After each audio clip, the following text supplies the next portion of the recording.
How many houses are on the market right this moment that are empty? How many houses that are on the market right this moment that the owners of these homes are not going to get top dollar?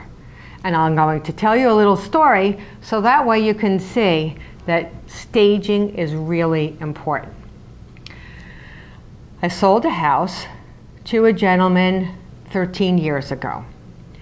He calls me up, tells me they're ready to scale down. They want to go into a condo. We start looking around, we find a beautiful condo for him, vacant.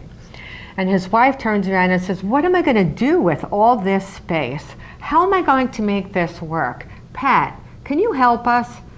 We went through the entire house. I mapped everything out as to where she was going to be putting all of her furnishings, and she was very delighted.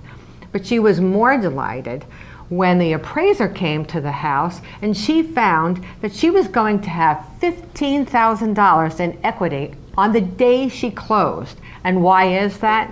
Because the person who was responsible for this particular home, that they call listings, did not stage the house. The only thing that he did is that he's on radio, he's on TV, he has celebrities telling everyone how great he is. And yeah, he's sold quite a number of places. But you know what? He didn't sell them for top dollar. You know, you really need to understand that just because it's a big firm or an agent that sells a tremendous amount is not necessarily your friend in a lot of respects. If he's sold the house for $15,000 less, how many other houses has he sold for $15,000 less? People, you need to do your homework. You need to understand that questioning realtors are very important. You need to make sure that you interview 3 realtors. But you need to understand the questions you need to ask these 3 realtors. Had this homeowner asked the right questions, he likely would have never hired this realtor.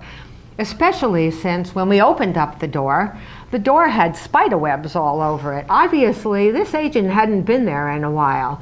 In addition to that, there were bugs on the floor. You know, the prospective buyers are more interested in the bugs on the floor than they are in the house once they see them. Really sad. The bottom line is that you really need to make sure that when you have a vacant home, that you have a realtor who's going to stage that home. Do not place that home on MLS without having furnishings in it.